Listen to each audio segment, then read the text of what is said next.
Okay, welcome back, and today we're going to do an example. I'm going to show you how easy it is to determine end behavior for any polynomial function. And the key is just looking at the leading term, and that's it.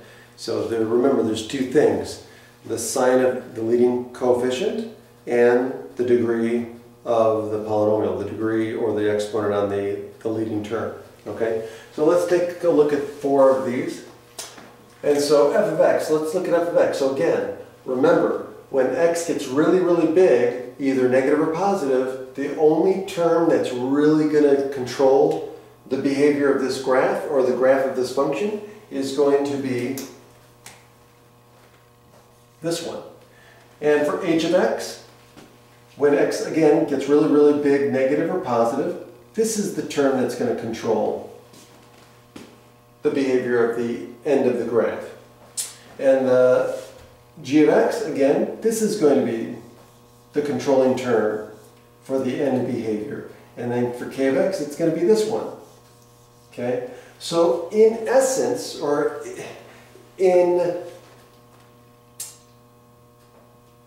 as a result, we can ignore all the other factors for this part, right? If we're just talking about end behavior, the only term that matters is the leading term. Okay? So let's see if we look at the leading term and determine the end behavior. Well, 1, here we notice that a is 1 and it's positive. So a is positive and it's an even degree. So even degree means the tails are going in the same direction, either both up or both down.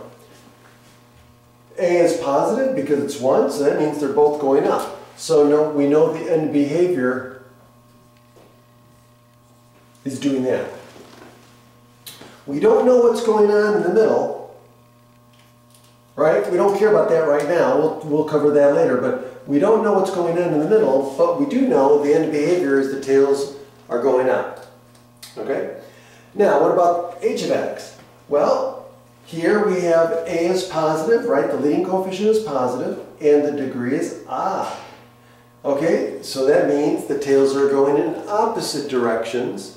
And since the leading coefficient is positive, it has a general positive slope. So it's going up from left to right. So in that regard, it's going to do something like this.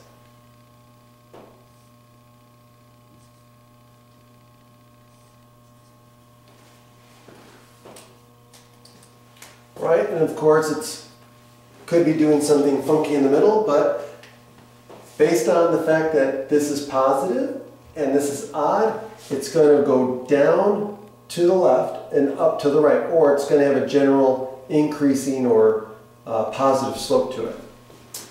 Now g of x. Now g of x has a negative coefficient here and 6, so it has an even degree. So that means, again, the tails are both going to be going in the same direction, but because this is negative, they're both going to be going down. So in this case here, we know that the end behavior is going to look something like that. And again, in the middle, we don't know. And then the last one, we have negative coefficient and an odd degree. So again, odd degree means the tails are going in opposite directions. But the negative sign means that it's going in a general negative slope. It has a general negative slope, so it's going down from left to right. So that means it's going to look something like this.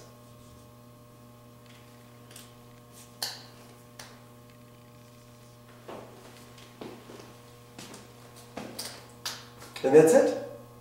So that's how you determine end behavior. Have a great day.